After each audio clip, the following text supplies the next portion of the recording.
Hey, what if I told you I could make your flight training experience more expensive, more frustrating, and it wouldn't even be a challenge for me? Well, this is a problem. It's happening a lot, and I think we ought to talk about it. I call this the 20% problem. You're going to call it something to look out for.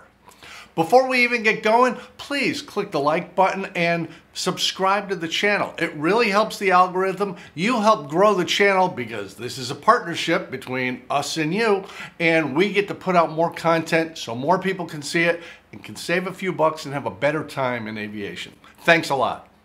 Imagine you're a flight student, or maybe you're working on your instrument rating or your commercial certificate or even your ATP so you can go fly the airliners. And what if you show up to your practical test ready to go? You didn't sleep well last night, you stayed up late studying, you tried not to think about it, but you know how this goes.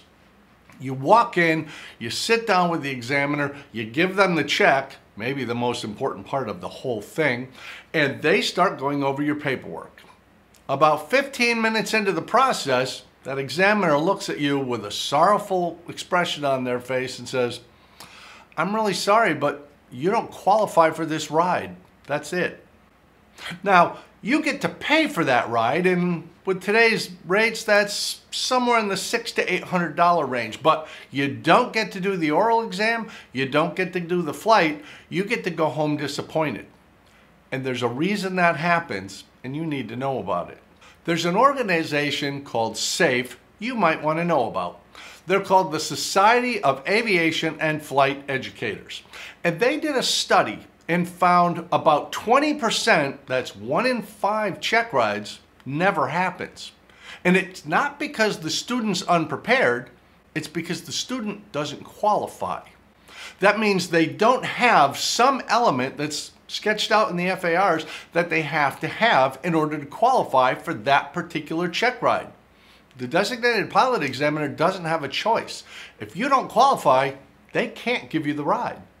Every level of certification has specific requirements that are really laid out exactly in the Federal Aviation Regulations.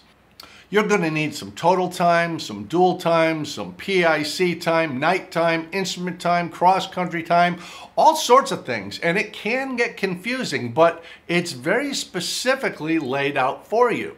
The reason this happens, that people show up for their check ride and it doesn't happen because they're not qualified, the reason for that is twofold. One of them is the applicant, who is totally new to this, just has too much ignorance to know that they're not qualified. That's unfortunate, but it's not uncommon, and it can be fixed. The second problem is the bigger one, and the one that you really need to pay greater attention to. It means the flight instructor of that applicant was lazy or unprofessional or just frankly didn't care. When you're in flight training, every single lesson should start with a pre-flight briefing, and they should all conclude with a post-flight debrief.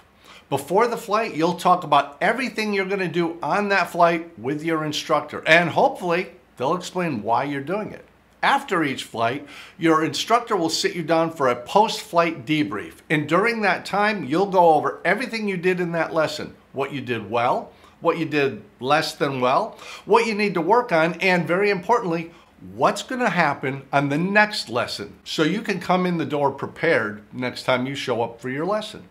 The farther you go in your process, your instructor should be checking to keep track of how much time do you have, how much dual time, how much cross-country time, how much night time, how much instrument time. Whatever you need to qualify for that certificate or rating, your flight instructor should be keeping an eye on that throughout your training so they can guide you appropriately to be successful within a reasonable amount of time.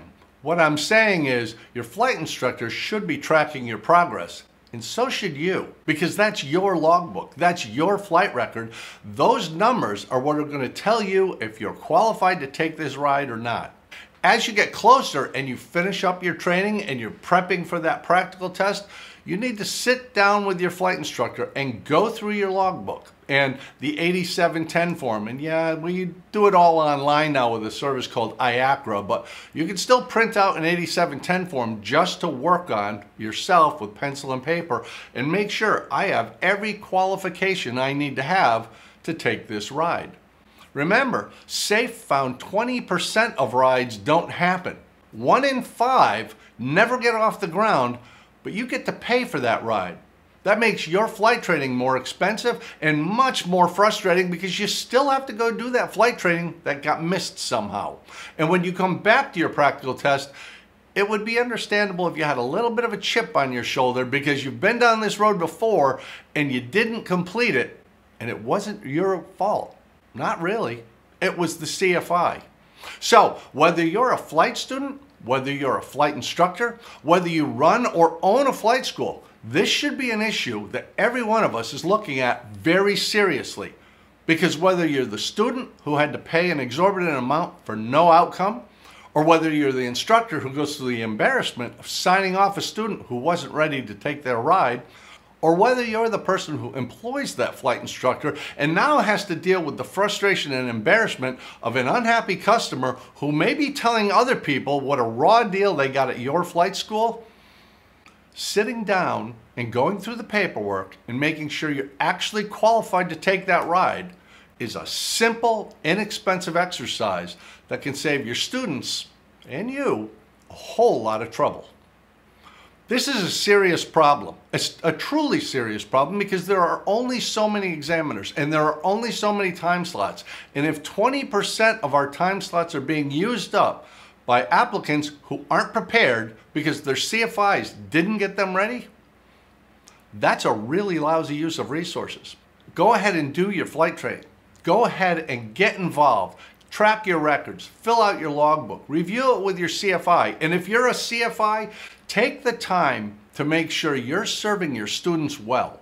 Those are your clients. And you never know, 5 years from now, 10 years from now, that applicant who didn't qualify and had to pay an $800 fee that did nothing for them, they might be sitting in the left seat of that airliner you just got a job on, and man, is that going to be an uncomfortable leg.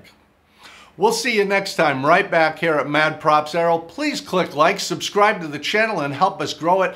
Leave a comment down below and let us know what you think. Have you ever had this challenge? Have you gone to a check ride and you weren't qualified for it? Or have you had a friend who went through this?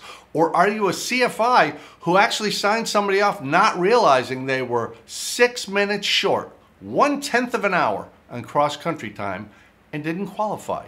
Let us know right down in the comments, and we'll see you back here real soon on your personal device with Mad Props Aero.